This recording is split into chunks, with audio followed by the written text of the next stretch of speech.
बिस्मिल्लाहिर्रहमानिर्रहीम। अस्सलाम वालेकुम सब वीवर्स को मेरे ख़ास किचन में खुश आमदीद। जी वीवर्स, आज मैं आपके लिए लेकर आई हूँ बड़ी मज़ेदार रेसिपी, राइस मसाला राइस। और ये मैंने 4 अंडे लिए थे, 4 कप मेरे पास चावलों के थे और 4 ही मैंने अंडे लिए। चारों अंडों के अंदर मैंने हल्का सा नमक डाला और इसको फेंट कर ये मैंने पैन लिया। पैन के अंदर हम फ्राई करके रख।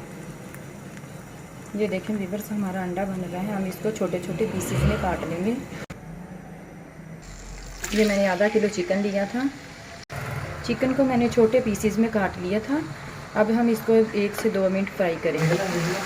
ये मेरे पास 3 गाजर थी ऑरेंज कलर की, और ये मेरे पास बंद गोभी है 2 कप। इसको हम फ्राई करेंगे थोड़ी देर। हम इसको गाजर और ये बंद गोभी को इतना ज़्यादा हम ये वेजिटेबल्स को फ्राई नहीं करेंगे, क्योंकि ये चाइनीज़ की तरह रेसिपी है और इसको हम कच्ची कच्ची सी ज़रा रुक देंगे।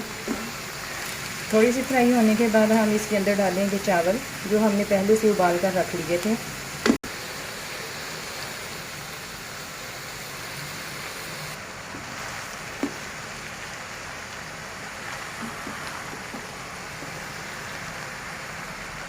ये इस स्टेज में आके हम डालेंगे ये अंडे, हमारे अंडे हैं। और ये मैंने कुछ स्पाइसेस ली थी।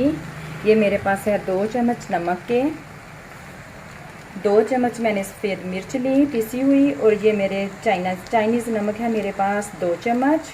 और ये मेरे पास है 2 चम्मच मैंने लिए थे लौंग के, और 2 चम्मच मैंने ज़ीरा मसाला जिसको मैंने पीस लिया था। इसको ये भी जाएगा इसके अंदर।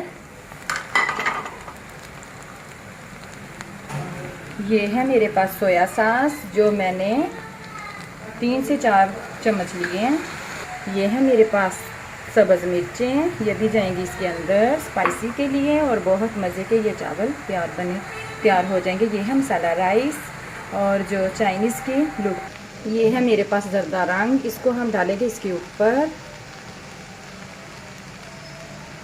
चले हम इसको अब देते हैं दम देंगे हम 2 से 3 मिनट। ये हमें महसूस हो रहा था कि ये चावलों के अंदर ज़्यादा कनी है, तो हम इसके अंदर ये हमारे पास थी यखनी, तो हम डालेंगे 1 कप यखनी का। तो इसको हम अब देंगे दम। जी वीवर्स, हमारे मसाला राइस बनकर रेडी हो गए हैं। आप भी ट्राई करिएगा और मुझे दुआ में याद रखिएगा। अगली रेसिपी तक दें इजाज़त। अल्लाह हाफिज़।